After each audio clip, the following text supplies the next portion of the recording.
আরে সহযাত্রী ভ্রমণ উৎসাহীরা, আমার সাথে আরেকটা উত্তেজনাপূর্ণ ভ্রমণ ব্লকে স্বাগতম। নেক্সট 10 মিনিট আপনি আমার সাথে থাকুন। আমি এই 10 মিনিটে ঘুরে দেখাবো পুরুলিয়া জেলায় পাখি পাহাড়, ময়ূর পাহাড়, মুখোশ গ্রাম, চারিদা গ্রাম, আরও অনেক কিছু।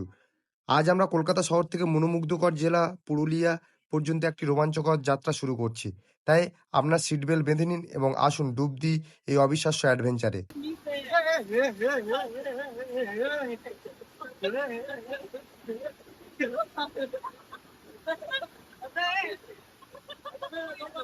বন্ধুরা, প্রথমে আমরা প্রয়োজনীয় কিছু জিনিসপত্র কিনে নিলাম শিয়ালদা স্টেশন দিয়ে। এটা পেপার সাবান, এটা তুমি যখন জল দেবে তো এটা তুমি দেখে জল জল হয়ে জল পুরো সাবান সাবান হয়ে যাবে। হ্যাঁ হ্যাঁ হ্যাঁ ব্লগ বানাচ্ছি তো। আমরা সবাই শিয়ালদাতে মিট করে শিয়ালদা থেকে বাস ধরে হাওড়ার জন্য রওনা হলাম। বন্ধুরা, আমাদের যাত্রা হাওড়া জংশন থেকে শুরু হয়, যেখানে আমরা পুরুলিয়া যাওয়ার জন্য চক্রধরপুর এক্সপ্রেস ট্রেন ধরে যাত্রা শুরু করি। আমাদের ট্রেন রাত 12:05 হাওড়া স্টেশন থেকে রওনা হয় পুরুলিয়া যাওয়ার জন্য। হাওড়া থেকে পুরুলিয়ার ডিস্টেন্স 310 কিলোমিটার। এই 310 কিলোমিটার পথ অতিক্রম করতে এই ট্রেনের সময় লাগবে প্রায় 7 ঘন্টা।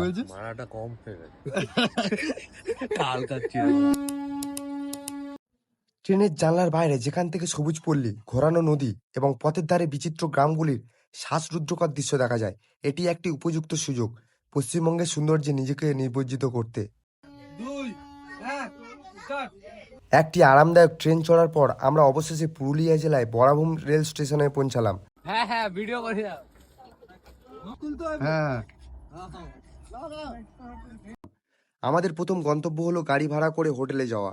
আমরা এই প্ল্যাটফর্ম থেকে বের হয়ে আসার সময় একটি ড্রাইভার পেয়ে গেলাম, যে আমাদের পছন্দের স্পটগুলো ঘুরিয়ে দেখাবে এবং তার জন্য মোট 4,600 টাকা দিতে হবে 2 দিনের জন্য।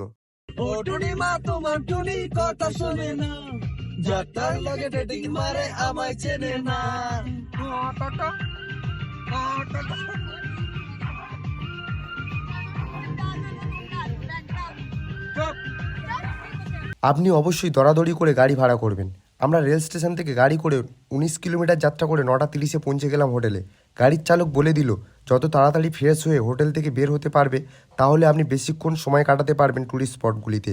এই কথা শুনে আমরা ছেলেরা 5 মিনিটে রেডি, কিন্তু মেয়েরা 2.5 ঘন্টা নিয়ে নিল শুধু মেকআপ করতে। যাই হোক, শেষমেশ আমরা 12টার মধ্যে রেডি হয়ে সবাই বেরিয়ে পড়লাম। না না না না না ওইসব আমাদেরও মাথায় আছে।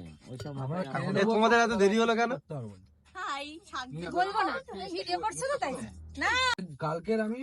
ওয়াও না, চারিদিকে কেমন ওয়াও। ঠিক আছে ঠিক আছে। আমাদের সবাই ড্রেস কেমন লাগছে কমেন্টে জানাবেন। যাই হোক, আমরা ঝটাপট গাড়িতে চেপে বেরিয়ে পড়লাম রাঙামাটির পথ ধরে। বন্ধুরা, সবাইয়ের কিন্তু খুব খিদে পেয়ে গেছে, তাই আমরা একটা ছোট ধাবাতে দাঁড়ালাম লাঞ্চ করতে। এখানে রান্না বান্না কিন্তু খুবই ভালো, সবে রান্না বসিয়েছে, তাই এই খেয়ে লাঞ্চ সারলাম। লাঞ্চ বলতে তেমন কিছু না, অমলেট, ভাত, ডাল। খাওয়া দাওয়ার পর আমরা বেরিয়ে পড়লাম আমাদের গন্তব্যের উদ্দেশ্যে। কিছুক্ষণ পর আমরা চলে এলাম আমাদের প্রথম গন্তব্যে। বন্ধুরা, আপনি এই যে সামনের বাঁধটা দেখছেন, এটা লোয়ার ড্যাম। এর ভিউটা মোটামুটি ভালো, 10-এর মধ্যে আমি 4 দিব। চলো এখান দিয়ে যাওয়া যাক পরবর্তী গন্তব্যের জন্য।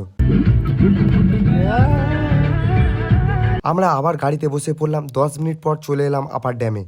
বাপরে, কত বড় বাঁধ! সত্যি এখান দিয়ে রিভার ভিউ এবং ফরেস্ট ভিউ দুটোই অসাধারণ। জায়গাটা আমি 10-এর মধ্যে 6 দিব। সবাই এখানে কত ফটোশ্যুটও করেছি আমরা। বন্ধুরা, আমরা আবার গাড়িতে বসে পড়লাম। আমাদের গাড়ি ছুটে চলেছে শালবনের মধ্যে দিয়ে। 15 মিনিট পর আমরা চলে এলাম অযোধ্যা পাহাড়ের একটা রাম মন্দিরে। হ্যাঁ বন্ধুরা, আমরা চলে এসেছি এখন রাম মন্দিরে। তোমরা দেখতে পাচ্ছ পিছনে রাম মন্দির। তো এটা হচ্ছে অযোধ্যায়, পুরুলিয়ার অযোধ্যা পাহাড়ের রাম মন্দির। তো চলো আমি তোমাদেরকে দেখাবো পুরো রাম মন্দিরটা ঘুরিয়ে। দূর থেকে মন্দিরটা ছোট মনে হচ্ছে, চলুন ভিতরে ঢুকে দেখি কেমন মন্দিরটা।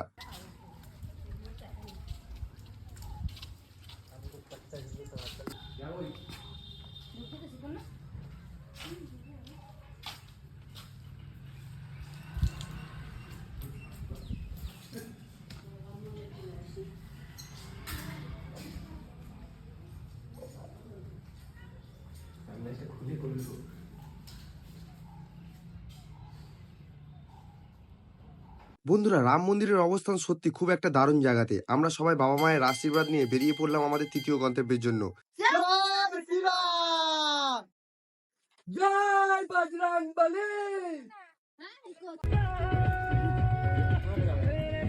তো বন্ধুরা, আমরা এখন চলে এসেছি ময়ূর পাহাড়ে আর একটা লোকেশনে। তো তোমাদেরকে পুরো পাহাড়টা দেখাচ্ছি। এবার আমরা চলে এলাম ময়ূর পাহাড়ে। এখান দিয়ে ফরেস্ট ভিউটা জাস্ট অসাম। এই জায়গাটা আমি 10-এর মধ্যে 7 দিই। এখানে একটা হনুমান মন্দিরও আছে। সত্যি খুবই দারুণ। সবকিছু ঠিক আছে, নাম তো দিয়েছে ময়ূর পাহাড়, কিন্তু কোথাও ময়ূর দেখতে পেলাম না। চলো এখান দিয়ে যাওয়া যাক।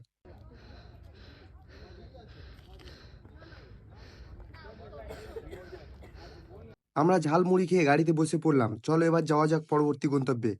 তো বন্ধুরা, আমরা এখন চলে এসেছি মার্বেল লেক। তো এখান দিয়ে হচ্ছে যত কলকাতায় যত পাথরে পাথরের যে মার্বেলের যে কারুকার্যগুলো হয়, এখান দিয়ে কেটে কেটে সব ওখানে যায়।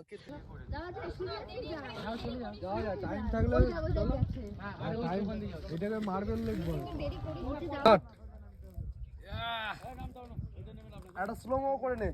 আচ্ছা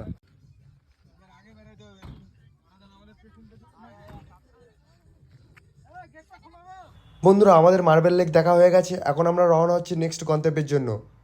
তো বন্ধুরা, আমরা চলে এসেছি বামনি ফলস। তো এখানে 550টা সিঁড়ি আছে। এই 550টা সিঁড়ি আমরা চড়ে উপরে উঠবো। তো দেখা যাক কতটা চ্যালেঞ্জিং হয় ব্যাপারটা।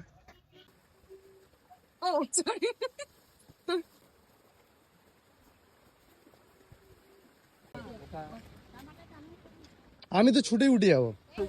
फिर आएगा मजा, पता चलेगा मैं कितना दूर में हूँ झरना। আরে এখন তো কষ্টই হচ্ছে না, কষ্ট তো ওঠাচ্ছে বাবা। এখন তৈরি করে না তুই করে এটা হচ্ছে শর্টকাট, বামনি ফলসে যাওয়ার শর্টকাট এটা। শাশুড়ি ঠিক আছে নামতে কষ্ট হয়।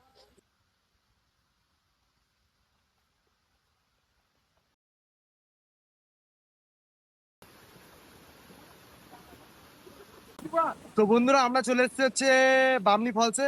আর এটা কিন্তু দারুণ জায়গা, দেখতে পাচ্ছ প্রচুর ঝর্ণা, চারদিকে পুরো জল গড়িয়ে যাচ্ছে। খুব বড় একটা ঝর্ণা, খুব দারুণ জায়গা। আর এই দিয়ে সামনে দিয়ে ভিউটাও খুব দারুণ। আমি তোমাকে দেখাচ্ছি ভিউটা, পিছনের ভিউটা। খুবই দারুণ জায়গা, খুবই দারুণ জায়গা। তোমরা আসতে পারো, খুবই দারুণ জায়গা। খুব ভালো লাগলো। ওপর থেকে নিচটা বেশি সুন্দর লাগছে। ওপরে তো অর্ধেকজন যায়, কিন্তু নিচে কেউ আসতে পারে না, অনেক সিঁড়ি। তার জন্য আমাদের অবস্থা দেখেছো, পুরো ঘেমে চান হয়ে গেছে। আর নিচে তো আরো বেশি হেভি লাগছে, লোকেশন পুরো ভালো। ভাই আমার কষ্ট হচ্ছে, ভিডিও আরেকবার যাবে? আরেকবার যাবে কি? হ্যাঁ আবার যাবো। চলো চলো চলো। এই আর যাবো না, পরের বার এসে যাবো। তুমি আর ও যাবে, যাও যাও। এই ওয়াটারফলটা খুবই সুন্দর। আপনি এখানে স্নানও করতে পারবেন। এখানে আছে 550টা সিঁড়ি। সত্যি শুনে কম মনে হলেও খুবই কষ্টকর এই সিঁড়িগুলো ভাঙা, খুবই খাড়ায়। আমাদের সোহালি ম্যাডাম এই সিঁড়িগুলো ভাঙতে গিয়ে খুবই অসুস্থ হয়ে পড়েছে। আমি এই জায়গাটাকে 10-এর মধ্যে 8 দিব। চলো এখান দিয়ে যাওয়া যাক। আমরা আবার গাড়িতে চেপে চলে এলাম তুরগাঁও ওয়াটারফল। এখানে নেমে দেখি খুব সুন্দর একটা মাউন্টেন ভিউ এবং দূরের রিভারটাও খুব সুন্দর দেখা যায়। আমার আর গুপ্তার অনেক এনার্জি, তাই দুজন সবার আগে পাহাড়ের খাড়াই সিঁড়ি ভেঙে চলে এলাম তুরগাঁও ওয়াটারফল দেখতে। কিন্তু এটা অতটা বড় ওয়াটারফল নয়। যাদের পাহাড়ে ট্রেকিং করতে সমস্যা তাদেরকে বলবো, আপনি যদি বামনি ওয়াটারফল দেখে থাকেন তাহলে এই তুরগাঁও ওয়াটারফল না দেখলেও চলবে। আর যাদের হাঁটতে কোনো সমস্যা নেই তাদেরকে অবশ্যই বলবো তুরগাঁও ওয়াটারফল দেখবেন। বন্ধুরা, তুরগাঁ জলপ্রপাতকে আমি 10-এর মধ্যে 4 দিব। আজকের ব্লগটা কেমন লাগলো অবশ্যই কমেন্টে জানাবেন। কোন স্পটটা আপনার সব থেকে ভালো লেগেছে সেটাও জানাতে ভুলবেন না। আর পরবর্তী স্পটগুলোর জন্য আপনি আমার চ্যানেলটা সাবস্ক্রাইব করে রাখতে পারেন। আপনি যদি ফেসবুক পেজ থেকে এই ভিডিওটা দেখে থাকেন অবশ্যই ফলো বাটনটা ক্লিক করতে পারেন। তো থ্যাংক ইউ বন্ধুরা সবাইকে এই ভিডিওটা দেখার জন্য।